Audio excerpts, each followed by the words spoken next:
Hey guys, welcome to the vlog for session 5 of Act 2 of the Wizarding World campaign. And I'm annoyed, Brandon. I'm sorry. You know I'm not going to ever let... courage battle. Everybody gets in... I'm not going to just let you die or get hurt. Just let me die. I had a pretty good run. You just got this character. Exactly. You just got a new... Exactly. So not too many people like him. If he dies, he dies. I'll play Leia next. Let's just go, guys. Huck, go through all of the life. Huck, listen. I'll go through all of them. Yeah? What's it gonna take? I'm gonna make you an offer you can't refuse. I just want this kid to live so badly. I love him so much. I don't know what's going on. Like, these technical... We think they're Dementors. They kind of sound like them, but... They seem like Dementors. They're like a robotic type of Dementor. They're like a new and improved Dementor. A hybrid. Yeah. Yeah, this is a Muggle-made Dementor, guys. We're in trouble. They're trying to take our magic away so they can win back the planet. I'm trying to think of how I'm gonna save you. That's what I'm trying to think about. I guess. Yeah, you have a couple weeks. Yeah, you have a couple weeks to think about how to save my boy, please. I like Luke. I just don't want him to die. Yeah. But he will. He'll die for all of you. All right. I don't care. So here's what's uncanny. Here's what's uncanny. I've been saying to Brendan all day, I got a bad feeling. All day, all week. You've been telling me for all weeks. Because ever since that episode, okay, broken record for real quick. Brendan's so sick of hearing about this. But ever since that episode premiered where Harky used an instrumental for Under the Bridge, I've been hearing that song everywhere, right? Everywhere. And today I just was feeling like really sick in my stomach, and I was just like, I think Roxana's gonna die tonight. I just keep hearing that song everywhere, and it's just giving me the heebie-jeebies. I think she's gonna die tonight, or something really bad's gonna happen. And he's like, "You're crazy." Like, then this happened. I'm like, for the viewers, because they don't know this. So in our Discord chat, somebody, I don't remember if it was AJ or Brandon, was saying, "I'm wondering if another PC is going to die," and I immediately said yes, because I already knew that Felix was going to die. And Felix is a PC. R.I.P. That's why I said yes. Yes, one of the PCs is going to die, and I knew it was going to be Felix. Because I couldn't. Yeah, I couldn't remember because, correct me if I'm wrong, but when we did the survey for the NPCs, there was also one for the PCs. And I thought the PC that got the least amount of votes would die. And I was like, who knows what's happening? He's shrugging. He's like, I can't speak to that right now. The campaign's not over yet, so I can't speak to that. Yeah, hopefully it was Levi. That way we don't have to worry about that no more. Yeah, because It wasn't Levi. Oh no! I will tell you that it wasn't Levi. Oh man. There was a few questions I had that were kind of from previous sessions. One was Al, or AJ now, sorry. AJ. AJ now. He has... Paco. Paco. My favorite, Paco. I love Paco. But why does AJ and Clef make the best side characters? When it's like, come up with a side character. They instantly just make the best ones. But, okay, so Al has his hoop now, obviously. Where did he send it before when he said he sent it off? I'm kind of just curious. Remember when at the midnight ball or whatever, they were like, give your... Right. Or, he didn't have it in his possession then. Yes, I just wonder where he was hiding it. Oh, probably just at his house. He just was really skeptical that night, so he didn't have it on him for that reason. Which house? Oh, I thought it was gonna be like more. I thought maybe he gave it to somebody specific to hold on to or something. Okay, never mind. No. I swear to God, if I got to jump in front of the chain to save you, I'm gonna do it. Because I can't stop thinking about it. I can't believe you did that. I'm already gone. What are you talking about? I'm up in the air. I'm being teleported. Yeah, I know. Who knows where I'm going? If you lose another character, I swear to God. I'll play Leia. Although I probably won't play Leia because I love how Hark plays Leia. Like, I literally love how Hark plays Leia. She makes me laugh and feel warm inside. I told Brandon that the way I pictured Leia's personality was very similar to Aquafina. I don't know if you guys know, but she's been in a bunch of movies recently, from Rich Crazy Asians to the second Jumanji, as well as her starring role in The Farewell, which is a very good movie. But in Rich Crazy Asians, she was like the blonde Asian. Oh, yeah. For those of you who saw the movie, and so I kind of am channeling that specific character of hers with Leia. Like, it feels good because it really feels like a part of Levi still on Earth. She's so much like him. It's like she's really so much like Levi. Yeah, it really warms the heart to see that. Yeah, but different, still different. Yeah.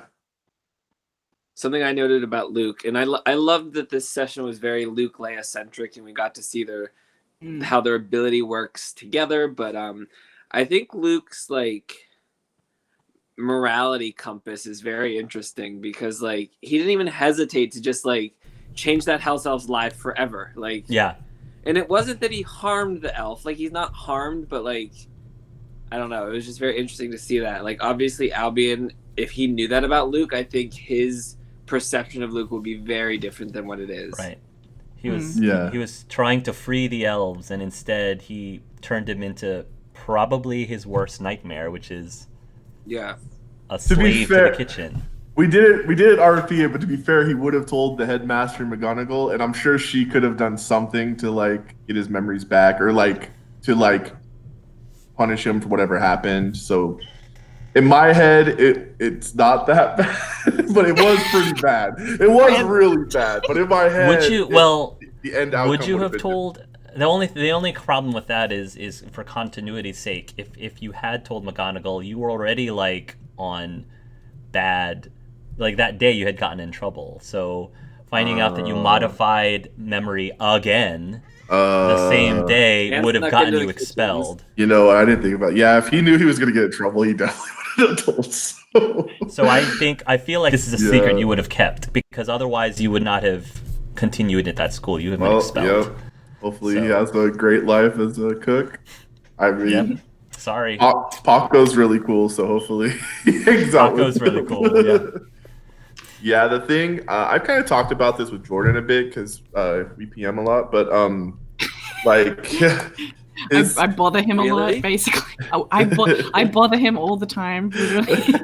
She doesn't bother me, but she does have a lot of questions, and I love answering them. So, but Luke does he does struggle with his moral compass quite a bit. Like, he will do something brave and courageous to like save rocks 1 second, but he will alter somebody's memories if it benefits him another. His moral compass kind of sways a lot, and he was kind of looking for guidance in his last conversation with Al. And Al didn't tell him, like, Al was just kind of like, hey, you know, try not to do that. You know, he didn't say, like, that's, you know, he didn't scold him or anything. So he kind of felt like if it's not, it didn't seem like that big of a deal, why not do this, you know? So he was kind of looking for guidance. He is a child who's obviously looking for guidance, where, like, it's kind of obvious his mom's not always there.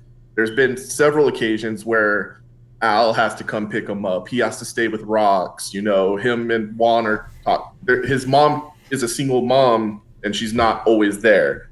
Yeah. So his moral compass is guided by a plethora of people whose moral compasses, some are just as bad as his. Rox, Juan, their moral compass could sway any direction at any moment.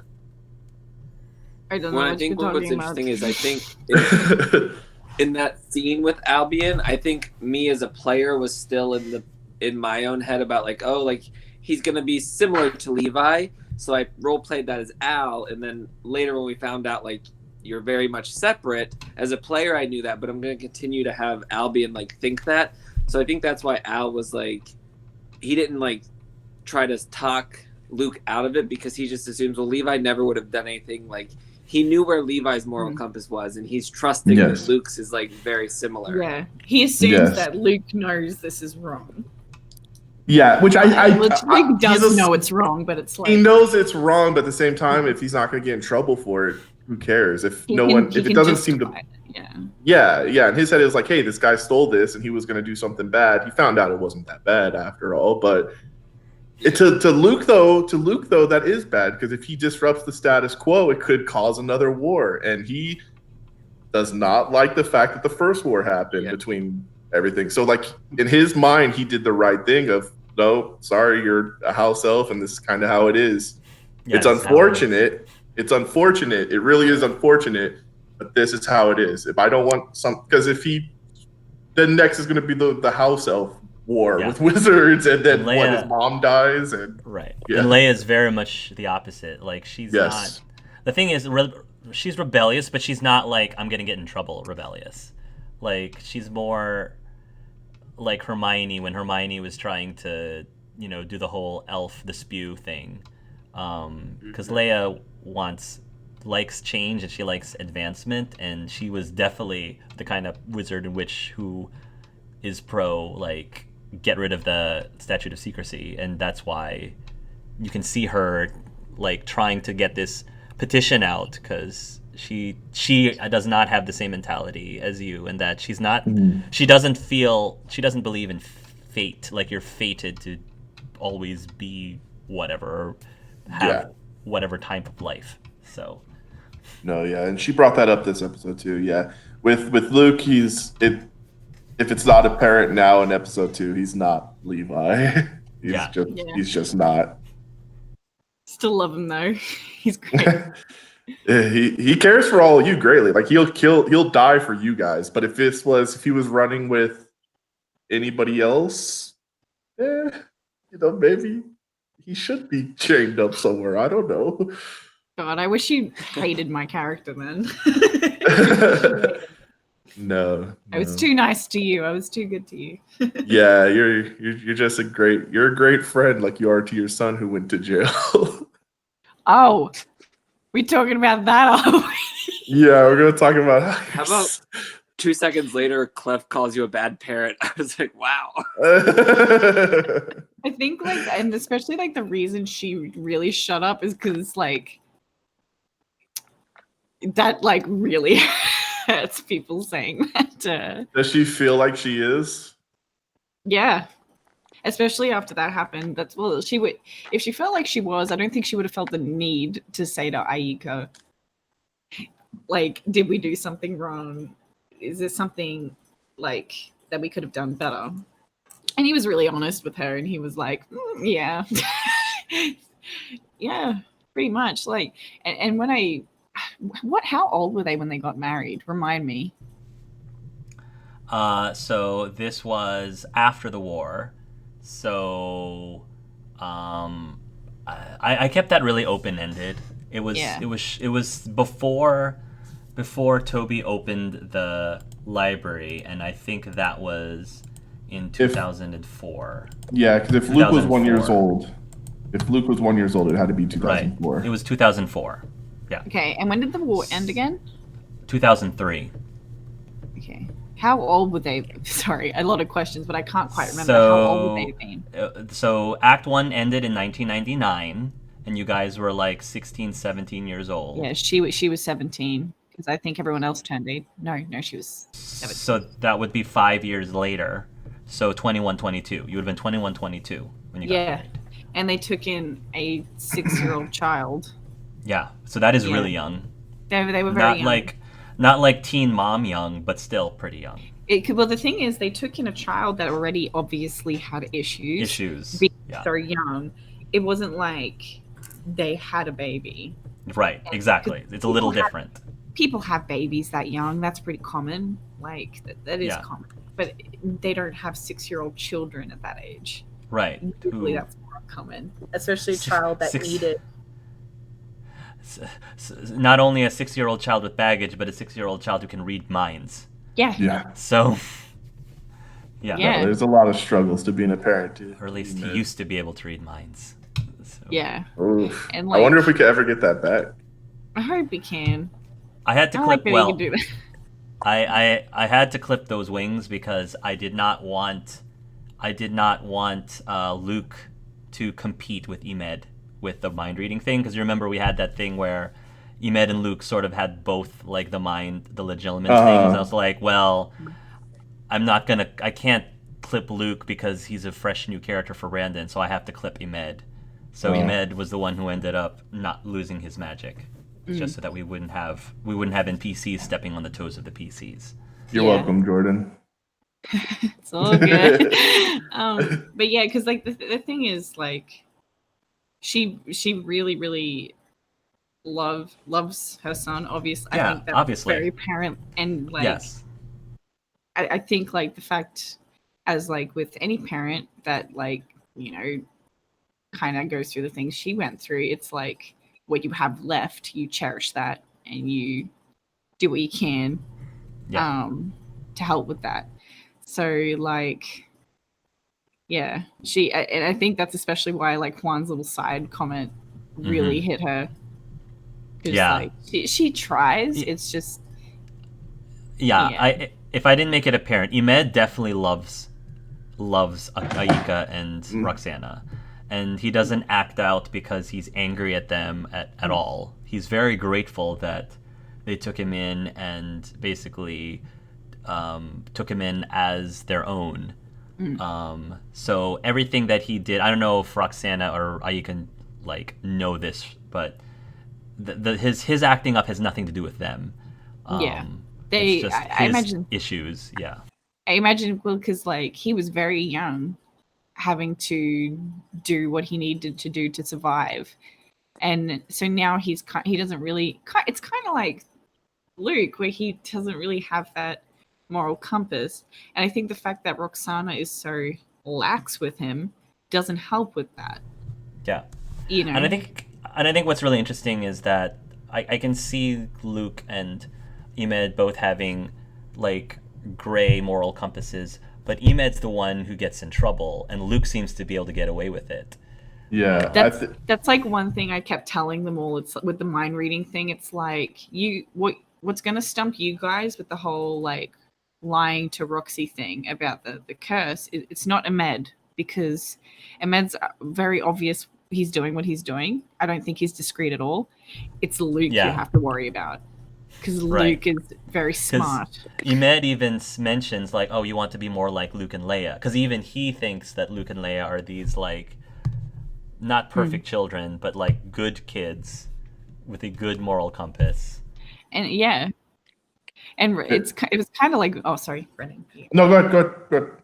And it kind of reminds me something Roxana said that was a bit like, oh, okay, where she like says to Aika like what's wrong with this picture, because technically in the stereotypical scenario, Leia and Luke should be the messed up ones, and our son has two parents who are here a lot with him, and he's the one that ends up in jail. And like, yeah, it's kind of funny that like everyone thinks they're like these perfect little angels, and we all know Leia is, and Luke, my boy.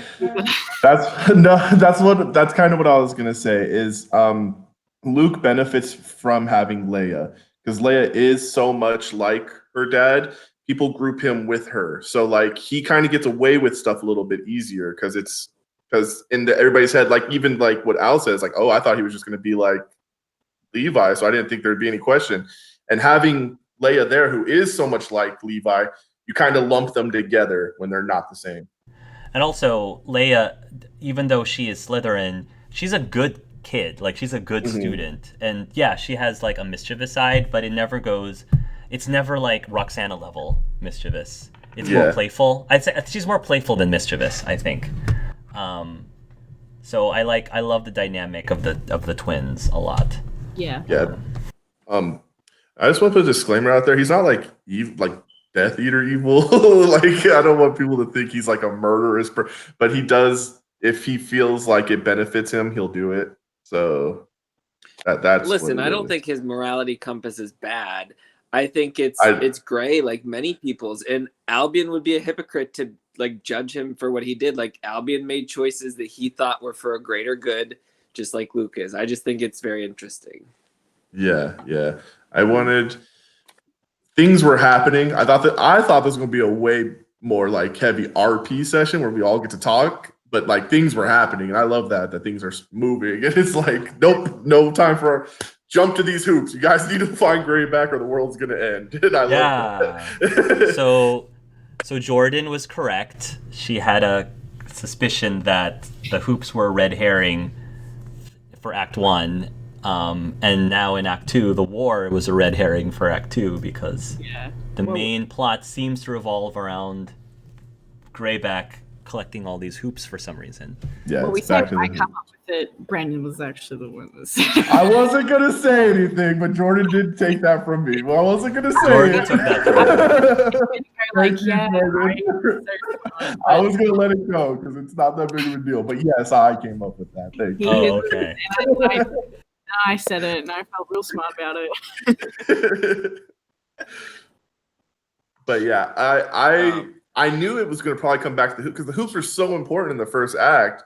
It was like we can't just forget about. I think even me and Clef and Jordan were talking about like when are the hoops going to come back in play because we're getting towards the end here, guys. Like I think we only have a few more episodes. I don't know. And I was like, when are they going to come back into play? Like it's got to happen soon. And then sure enough, this episode. Yeah. To the point we forgot about them. Well, I was gonna add on to that conversation first, but we forgot about them to the point where I have to have NPCs reminding me to use my hoop power. Yeah, as a DM, I wanted you guys to use your hoops way more in Act 1 than you did. I get the realism of why you guys are like, we shouldn't use the hoops as much, we shouldn't use them as often. But me as the DM's like, yeah, but they're fun. You should use them. Yeah. Be caution out to the wind. They're fun. Use them. And because I think that's also partly because I, as the GM, knew that the whole danger with the hoops isn't really going to be coming until Act 2. But I really wanted you to have used them more, is all I'm saying. Yeah. I'm excited for the whole hoop thing. And now that I'm captured, I wonder if Greyback's going to take my hoop. Because I do have mine on my wand. True. So it's sort of like, it's similar to Dragon Age Season 2 with not trying not to give too many spoilers, but the bracers in Dragon Age Season 2 was a huge part of that story, and I wanted the players to use them more because I'm like, it's fun. It's a really fun thing. And so if anybody's watching this, if I give you things, the GM wants you to use them if they're fun. Yes, it might end up opening up like issues or problems in the like story wise, but that's what makes the story fun. So, yeah. I try not to. Oh, sorry. If I give you something neat, use it. I want you to play with them. If I give you a toy, play with it. So Go ahead. There's been a lot of times where I've wanted to use it, but I'm like, it feels cheap. Like, let me just get out of this situation doing this. And it's like, I know you're saying we should do it, but I don't know. I feel bad. Like if Hart comes up with this huge plan on to do something, and then it's like, okay, I'm gonna use my hoop and get out of this whole situation. Remember, this is a Wizarding World campaign, and you guys have magic. It's not like It's not like you're in Dragon Age where you're limited by mana. Like wizards and witches here can essentially cast spells at will, and so I, as the GM, think it'd be more interesting if you guys use magic more in a magical campaign. But you're right. You're definitely right. I'm gonna start using my hoop every second now. That's all. That's only. That's the only spell I use. Roxana definitely started using like not very like as much as it could have been, but as I think the game went on, she used it a little bit more. Like ever what since does yours even do again? I forget what yours does. I talk to people's heads. She can talk to people anywhere from anywhere, which might be useful during a mystery because you've got a lot of people that you know that might know things, but I don't know. Who am I to say? Yeah, we could have definitely used that. Yeah. But I highly recommend you use your hoops more moving forward because I think you'll have more fun. Find Well, let's do that. creative ways of using your hoops because this is probably the final mystery. This is what's leading to the end, to the to finale. the climax. Okay. So I yeah, just- were you? I'm gonna. Go ahead. I just really wish I had a bigger brain to have creative ways to use my hoop. Also, again, the hoops were designed in such a way that anyone can use them. Just because you personally ended up with them doesn't mean you have to be the one to use them. I understand completely that there is, for example, for Albion, there's reasons why he's holding onto that one for sentimental reasons. But looking at it from a purely mechanical thing, I didn't make it that way. I didn't design it such that Albion has to keep his hoop and he's the only one who uses it. I was actually waiting for a moment for Luke to ask Rox for her hoop. Because, I don't know, he wants all the hoops. He wants them all. Luke wants all the hoops. That's his, let's just say that's his overall plan. He's the gray back of our group because he wants all the hoops. Greyback wants all the hoops for a reason, and I think the most that you've combined into a wand is 2 or 3? Is that the most? I think 3. 2. Was it 3? I think it was only 2. I think you guys didn't experiment enough with that. Just as a DM, I'm just throwing a hint. I think you could have experimented more with putting the hoops together. Luke wants them all, and he has a reason too, because he knows he doesn't know about them, obviously, but he has theories, and he wants all the hoops. And that's kind of his end goal of this campaign is to get them all. I will also reveal an Act 1 secret. I was, as a GM, was hoping that you got Naila more involved with the hoops because she is the one who's into astronomy. Is she? Yeah. Did we ask Clef? Did we know who she? There's a lot of lore behind the hoops and a lot of stuff about how the hoops work that you never found out in Act 1. In fact, Orion campaign learned more about the hoops than you guys did in Act 1. And a lot of that was because I intended for Naila to unlock that knowledge for you, but she just wasn't utilized as well. Yeah, you made her Clef or Juan's girlfriend, so she was trying never there. to get her more involved, but Juan never talked to Naila about the hoops ever, and so never she talked to never Naila. was able to provide you with more information. This is what happens when you give super powerful artifacts to dumb kids. Just like, oh, let's just use it sometimes when it's real convenient, but other times we won't register when it's real convenient. We'll just forget that we have them. But yeah, the hoops are definitely part of Luke's plan. And look, there's an alternate universe where Levi and Naila got together, and he would have treated her really well, and they would have talked all the time, and he would know everything about these hoops. So we'll replay the campaign again, like you're Let's replaying do it. a video Hey, game. I'm game. He said it. Let's do this, guys. Make different choices. I actually thought about that because I was saying when AJ was talking about recruiting me to do Pokemon with you guys, like privately, I was like, what if we did a replay of Pokemon Spectrum? And instead of and you guys made your own characters, and I did the same story, but you guys get to replay it so you can make different decisions. Hard. I'll pay you. How much money do I need? I'm gonna make Hold one on. out. Can't refuse. I got like $400 I can send you right now. I am trying to save up for baby number 2, so Hard. I am saving I'm up for letting baby you number know 2. right now. I need this in my life more than anything. Guys, I just sold my magic collection. I'll pitch in. Let's do it. Oh my god. I've got a precious heirloom somewhere, I'm sure. That would be so fun. Oh, that's my dream. Because I'm so sure that the next auditioner or the next fan choice isn't going to be Pokemon.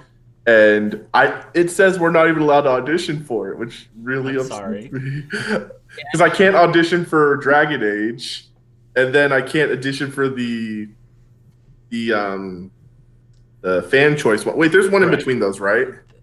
Yeah, Athenium. the Athenium one. You can audition for the Athenium one. I'll do that. Because it's so hilarious that I auditioned for Harry Potter because I did it on a whim because I love the channel, And then Dragon Oh, Age is thank you. actually my bread and butter. And I'm like, I Yeah. know season 3's after this. I should wait till then. And I'm like, no, just do it. You won't get it anyway. Lamau. Well, I've been Yeah. traded. But you wouldn't have got to role play with us. Exactly. Yes. That. Yes, everything fate. Everything happens for a reason. You hear that, Leia? Sometimes house elves just need to be house elves. I do have a question. Yes. Going back to the very first scene of this session, are we gonna see more of the games, of the Zodiac games? Yeah. Ooh. Are Luke and Leia going to be champions if Luke doesn't turn into mincemeat? I think because we only have 4 sessions left, I don't think we'll be able to. I mean, we might touch on them, but I don't think it'll be for an extended period of time, because we have next session, which is Chris, will be joining us. Norio, yes, the name drop of Norio this session was not a surprise, or was not just a coincidence. And then because I'm sure he's probably going to want to be involved, considering he has a hoop right now. And then I can tell you this: the session after that is going to be the crossover session with Mass Effect. Yes. Super And then fun. And then you have 2 sessions left after that. And then it's over. And And it's we're over. done, guys. And Dragon Age takes off. And Dragon Age takes off. AJ will never talk to me again. Yeah. I'll That's talk to not AJ though. true. I'll talk to AJ though. Just don't talk to Brennan. You can give him your $400, and I'm sure he'll talk to you. Yeah. Jordan, please don't talk to me. He's a newlywed man. He's gonna need some seed money for his new family. Yeah. But like, in new country. Yeah. one thing I was gonna say, just kind of expanding on, because there was a lot of talk about this vlog so far about Ahmed and Luke and Leia. I kind of like that the kids aren't perfect. You know what I mean? Like these perfect little cherubs. They're all like huge shit kids, and I love that.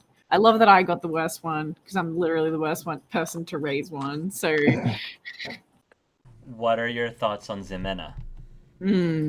She reminds me of Tritessa. Does Mhm. anyone else get that feeling? She reminds me a bit of Tritessa. Yeah. Yeah, is that Juan's daughter? Yeah. Yeah. Okay. So Oh, what was her last name? I'm sorry. What was her last name? Veratu. Baratu. It Is is that the same. that okay? And that was Gremlin Mike's character's Nos, last name yeah. as well, right? Nosferatu. Yeah. Veratu. Mm-hmm. That is also his last name, correct? Are they related? Is she a vampire or werebat, whatever he was? I can't say anything.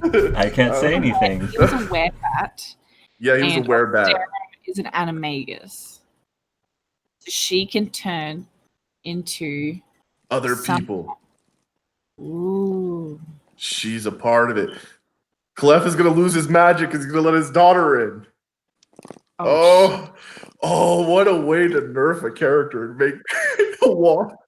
I was actually surprised nobody mentioned that during the session. I thought I made that very obvious, but He never brought it up to that's true. Luke, to be fair. Luke has no clue he has a daughter.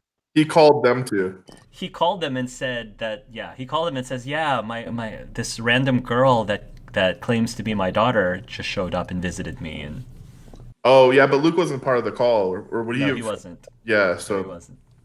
So you guys, we gotta keep her away from him. If Clef loses all of his magic, If Clef loses his spells, it is the equivalent of throwing a wet sponge at the enemy. You guys, did he use any magic after he met her? Yeah. Wait, what did he do? He used his hoop, and the hoops work with muggles. They work even better though with people with no magic though. Yo. They work even better. He's gonna go to cast a spell and it's gonna be gone, guys. Yo. Well, He's about. we did He's gonna be We so did say we were casting the chameleon spell, but I don't think we ever got to actually do it. No. Yo. Yeah, I don't think you guys did because he said before that you start to hear, and then you turn and you Yeah, see the homeless before man. that. Yeah, before he got a chin. Yes. So I think he lost his magic. Juan's gonna go to cast a spell and nothing's gonna happen. He's gonna lose his mind. Yo. Took away his whole self-worth. That's all he was good at. Like I said, the equivalent of throwing a wet sponge at the enemy. He's got nothing if he's got magic. There is nothing he can do except for the hoop. Oh, Do you remember? So, do you remember in the last session when Juan had a heart-to-heart with Toby, and Toby was like, "Juan, how would you feel if you woke up one morning and you didn't have all of your magic?" Isn't that what Toby said to him? yo, one of the you guys, we didn't even think how does it take the vlog for us to understand this is happening? The DM drops subtle hints every now and then. You guys, how does it take the vlog for us to finally pick it up? Juan lost his magic. No brain syndrome strikes again. You guys. Well, I don't know why I didn't think anything of it. I was just like, oh, some random person just comes and talks to you and then they leave and you don't have magic? Juan just ran into his long-lost daughter he never knew about. Who cares? When every time We have we were fools. about to have Juan use a spell, we didn't. Like he was going to use a Yes. spell to like rebuild the house. We did Yeah, you something else stopped him. instead. And you stopped him. What a And then tease. he used his hoop, which they work better. Hark said something too. Did you say you got advantage with your hoop? You said you got it. He said that. He said, Juan, you have advantage using your hoop. He has no magic. The hoops work better with non-magic people. He's gonna be so He's upset. not even here to. Oh my god. Wait, should we tell him, or should we just let him try to cast a spell next time and see what happens? Don't I say don't know anything. if I don't know if I can. I don't know if I can. Juan totally lost his magic. And Hark gave us all the hints and none of us thought it was weird even a little bit. We're We're all just like, yeah, okay. fools. Guys, I expect this kind of thing from Roxana or from me. You were supposed to be the smart ones. Why didn't you see I was it? Wow. It took Hark mentioning his daughter for us to finally be like, oh yeah, that was weird, huh? Yeah, and then just be like, oh, yep. No magic time. It was Whoopsie. as that happened the same moment Ahmed lost his magic too, because Yeah. Ahmed had come talk to Luke and Leia while you guys were on the phone. Mm-hmm. Dude.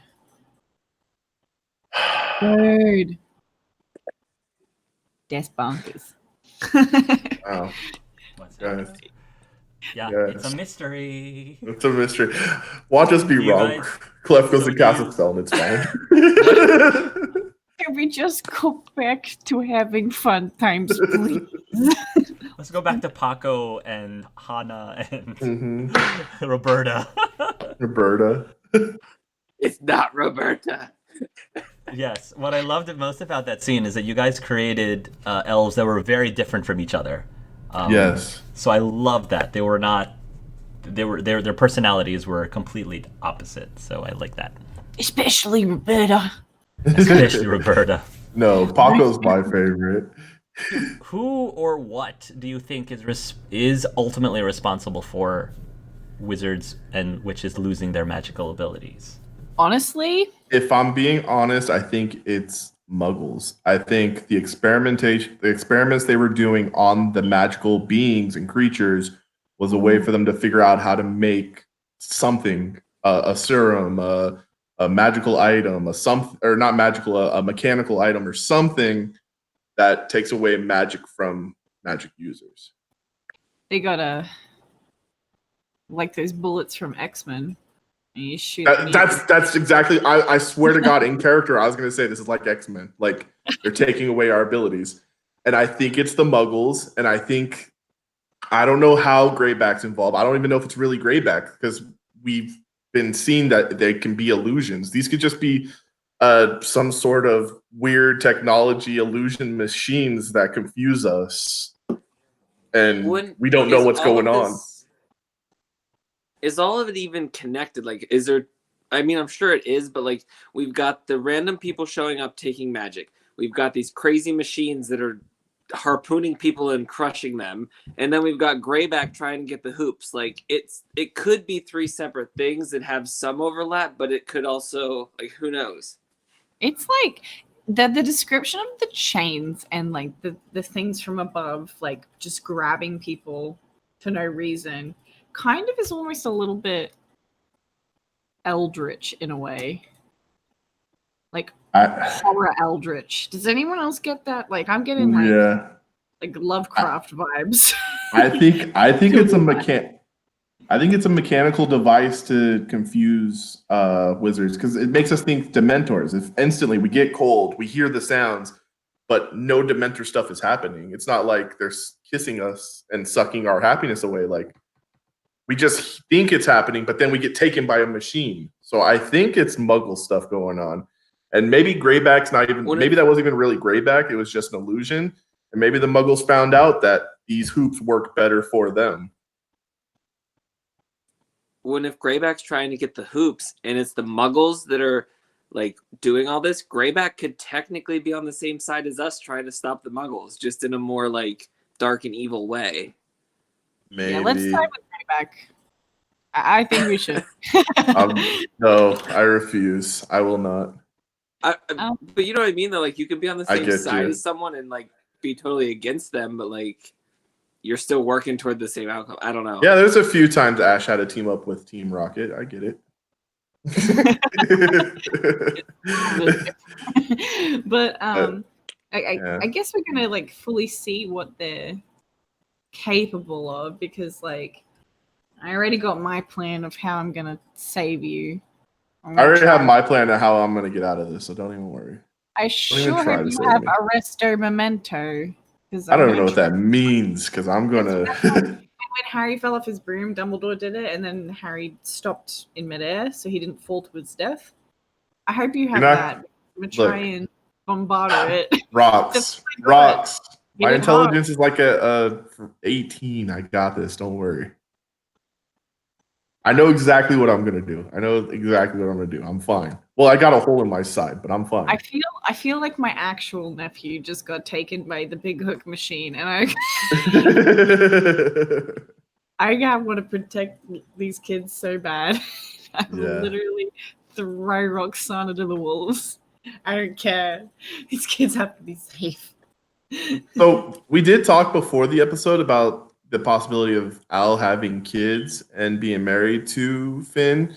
We didn't roleplay or anything, but we are in 2019 now. Are they married? Yeah, they're married by now, is what I'm thinking. According to what AJ said, they're married by now.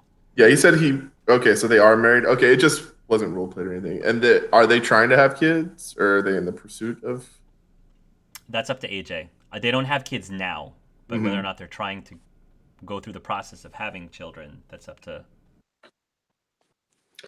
Yeah, I mean, like I said, Al is not against it at all. He's not gonna bring it up. If Finn does, he would do it. But I just know for the sake of the campaign, like we have limited time left, and I feel like that's such a big story arc that maybe it's just one of those things that we kind of wrap up in the end and explain in the end. Epilogue stuff, yeah.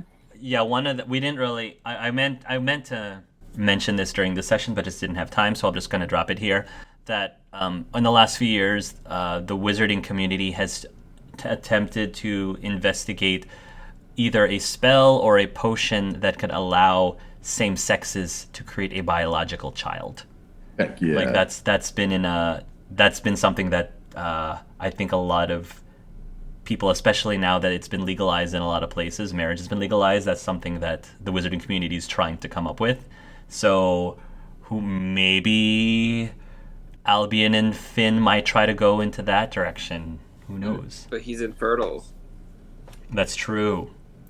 So that might put a damper on that. Yeah. Chestnut. When we did have to, obviously we can't go through all the NPCs' lives and stuff. Did any of them have kids? We know that Tritessa and Toby got married. I don't think they ever had children. Who knows if they're trying now? Because they're all. I mean, you're all relatively young. You're in your like mid-30s, Yeah. or mid to late 30s. So yeah, it's a little bit on the late side, but it's not impossible. And then Chance is still single. Now Naila is now with Rodney. I feel like they probably have a daughter. I feel like they have a kid. I just didn't really mention it since it's not currently part of the story. Yeah. Yeah, that's everybody because Chessa had kids. Naila and Rodney has a daughter. Chance is single. Aika is with Rox, and they don't have kids. Finn is with Albion. They don't have kids, and then Trites and Toby don't have kids. So Okay. I did have another question. Obviously, Chessa never remarried. Was there ever a relationship, or is she just like once Levi was gone, work, I'm work, sure that work? I'm sure that at some point she's dated some people. Maybe they stuck around for like a year or so, but nothing significant. Like it never resulted in any. She never remarried, and I think right for the longest time the longest time she was focusing more on being a good mom and focusing more on the two of you than on herself. And then now that you guys have gotten older and are taking care of yourselves, she started focusing more on her career. So I think part of it is just she just hasn't had time.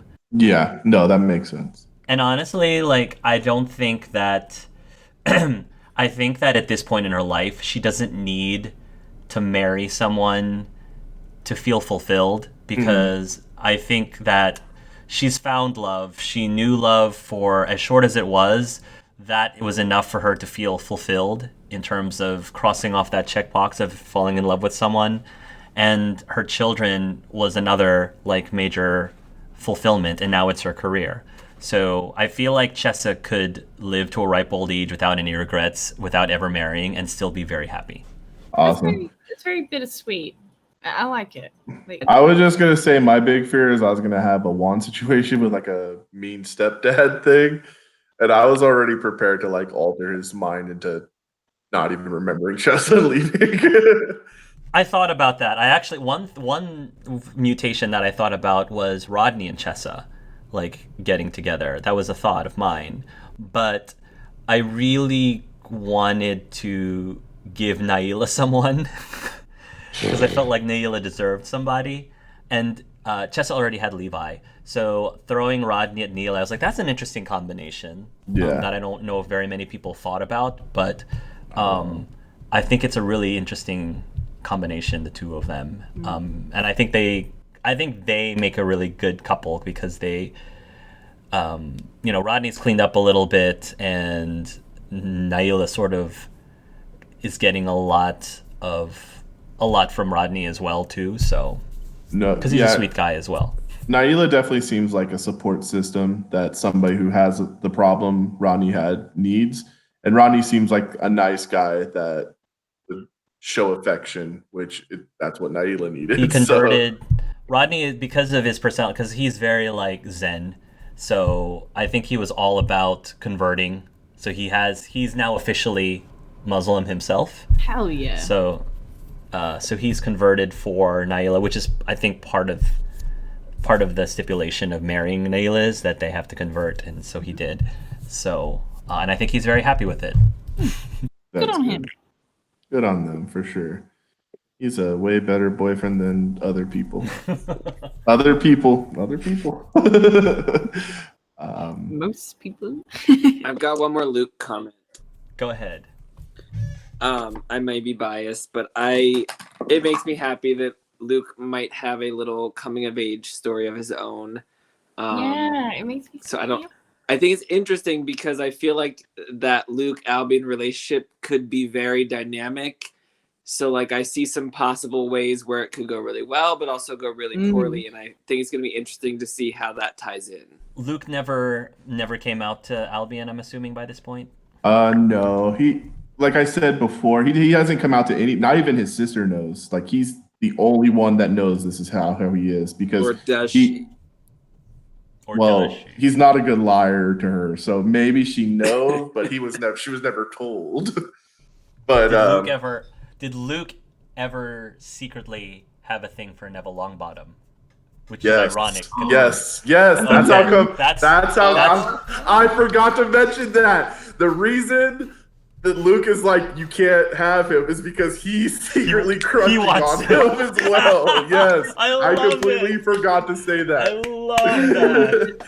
Yeah. I And so he's love like, that. you can't. He's an old man, but in class he's like drawing hearts, like Oh, Mr. L Love. and N.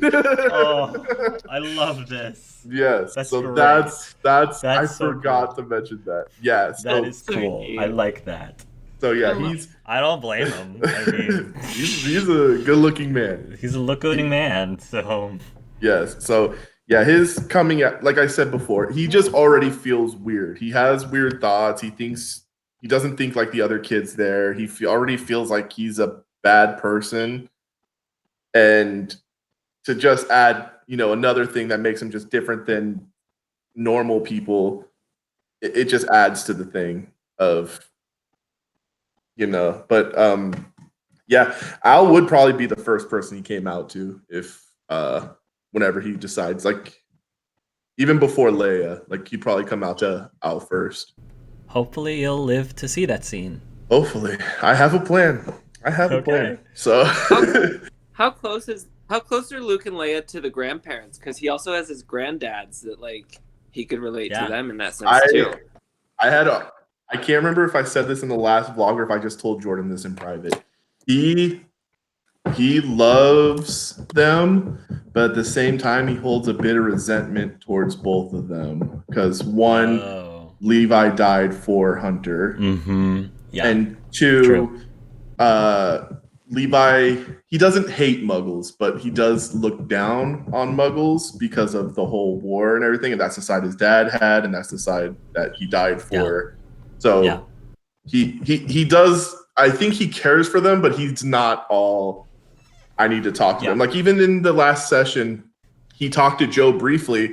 And he was like, oh, hey, Joe. Like, the way he talks to him is like, oh, hey. Where it's like when he sees Al, oh, hey, Al. Oh, hey, Clef. Hey, Rox. But to Joe's like, oh, hey, hi. How you doing? Like, yeah. So what you're saying is Joe would get yanked by the claw hammer, is what you're saying. The chain whip. Probably. Sure. Yeah. Poor Joe. Joe and Hunter would probably not have. Yeah, they'd probably both be. He loves Roxana more than his grandparents. In my head, they spend a lot of time together. Because like Hark said, now that they're older and can't take care of themselves, Jess is kind of not around. Even with the school, it's like, oh, Al, can you go check on Luke? Like, can you go check on Luke? Like, I got work, and it's like, yeah, Al drops what he's doing, go check on Luke. I picture that happening with all of them eventually. Like, hey, Rox, sorry, I'm super busy. Anyway, you can go pick up the twins. And it's like, yeah. So I picture them seeing him a lot. I don't think Chess is neglectful and just like go away, but I do feel like there's times where it's like you guys are very heavily involved in their life. And I love that Luke's a new character because you guys have so many questions about him, and I love that. And like, I think what the great thing is, and I think another reason why him and Roxana probably click quite a bit is because they're actually really similar. Yes, they because when I first came up with Luke, I told Jordan in private, I think Luke's gonna hate Rox. I don't think and Luke. I was 100% like when you were telling me about him, I was like, yeah, they're gonna hate each other. But then when we started RPing, I was like, no, Rox is so similar to him. There's no way he would hate her. Like they pretty much parallel lives in different situations. Yeah, with slightly different situations, like the whole like not wanting to be compared to somebody. Their dad. I mean, obviously it's a different context. And like this is something I also said where it was like she would feel more sorry for Luke because Luke's dad was such a good guy. There is actually more expectation on him. The thing is with Roxana, people were already like convinced they knew what was going to happen with her, so they had no expectations of her, and she could do whatever she wanted.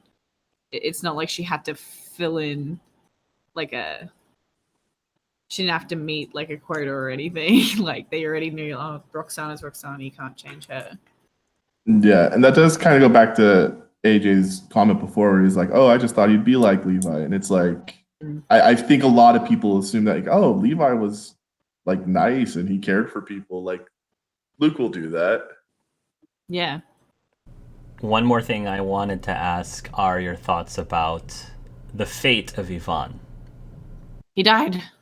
Mm. Well, for So was I that who they saw in the vision? Was that yes, who Leia saw? it's tough because I know everybody hates. He's an abusive a-hole, and everybody hates Everyone him. wanted him. Everyone wanted him to Everybody die. want him to die. he still had his wedding ring. So he gave a shit. You can't say he Yeah. didn't give a shit. He just had a And- very horrible way of giving a shit.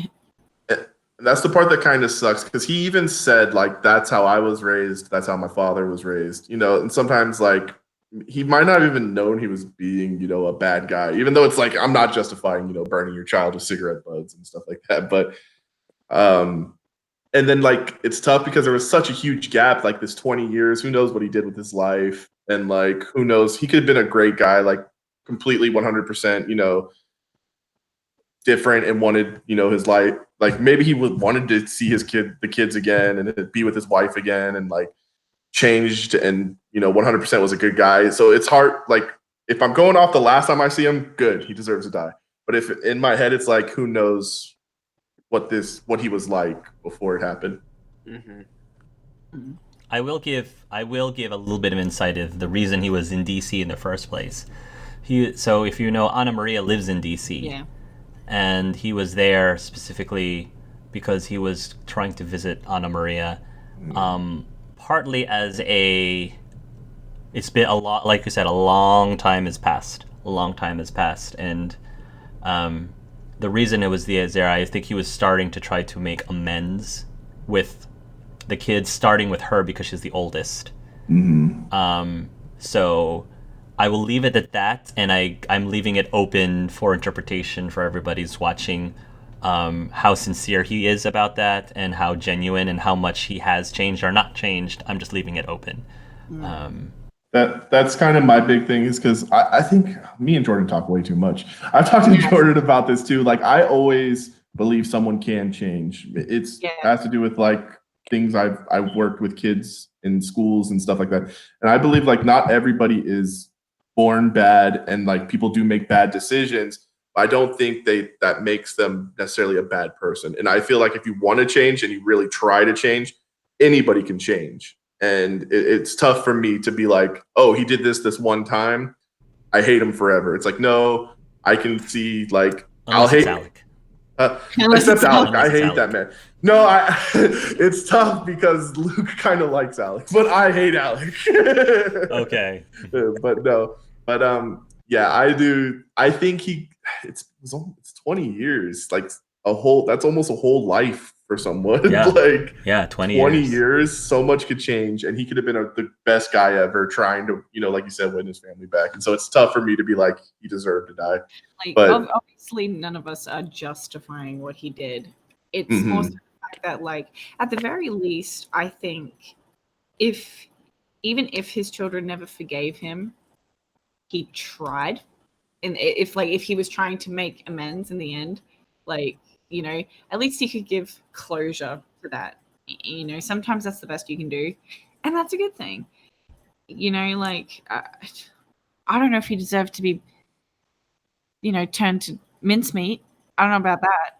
But, he was a bad person who made a lot of mistakes and hurt a lot of people. And I definitely think that the reason why Juan is so messed up is because of Yvonne.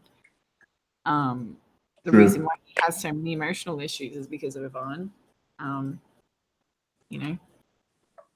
But I honestly think if Yvonne was to see Juan and give him like a real one-on-one heart to heart, I think Juan would even forgive him. Yeah, I think Juan might listen. Juan is kind of, quick to emotion, but like when you talk to Juan and give that one-on-one heart to hearts, he does take it in. Yeah. And the thing we've established is like when Juan panics, he says shit he doesn't mean because he's upset and panics. And then when he's had a minute to think about it, he backpedals and is like, there wasn't a good thing that I did. Sorry about that. some reason it always happens to Roxana. Yeah. I always get it. I mean, the first time it happened, I did deserve that one. So One thing, also one thing I wanted to mention while we're on the topic of use the toys you have more. I would love if Roxana found an opportunity to use the Christmas gift that Aika gave her. Do you remember what the Christmas gift was? yeah, I do. It changes her voice, correct? Changes her voice so that Like, not only can you disguise yourself as a person, but you can sound like that person as well. that's the thing, right? Roxana has all this stealth and disguise and her metamorphomagus ability. Like, we use this in one session as a joke. She Yeah. can actually roll with her disguise she rolls with her disguise, not a transfiguration, and can add an additional d6 to turn into somebody else. Correct. Because she was supposed to be the rogue, but we never really sneaking. We never really did that. So like, she's literally has all these points that never got utilized. But maybe they will get utilized. Maybe there's opportunity. I'm just saying there might be opportunities.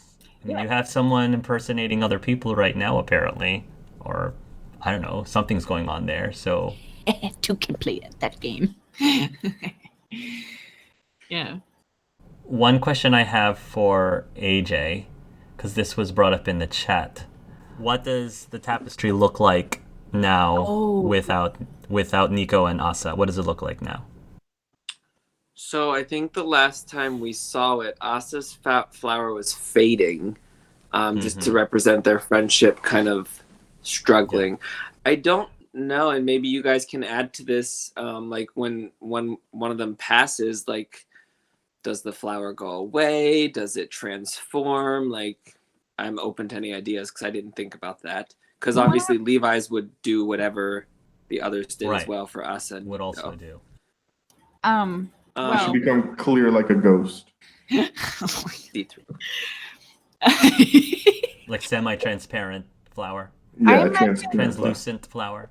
I imagine it wouldn't like wither or anything. I imagine it would stay the same.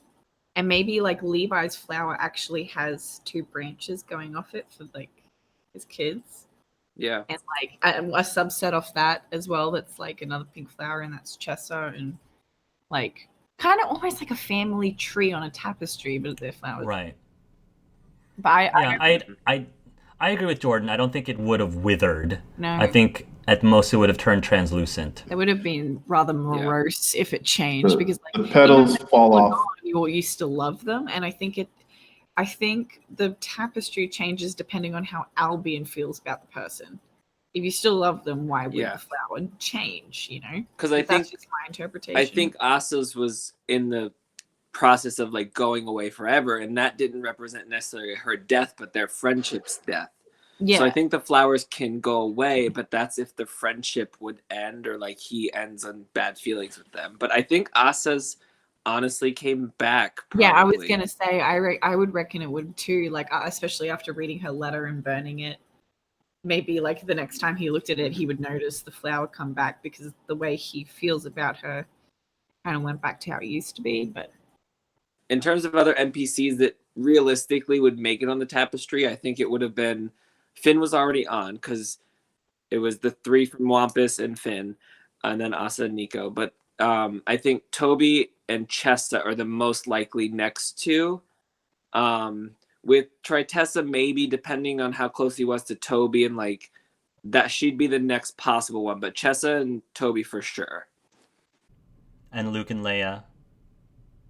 Oh yeah, definitely Luke and Leia, and even Aika to an extent, because of spending more time with Roxy. I feel like he's possibly on there too. His flower's totally purple. I don't know why purple always seems like an Aika color to me. Every time I think. I agree as well. Well, that's what he's dressed now in his new image. Yeah, he's got like. I found this out. That's actually like a Magic the Gathering thing. I think his portrait. Because I just saw it scrolling through Google looking for portraits for my own thing. I was like, oh, there's Aika.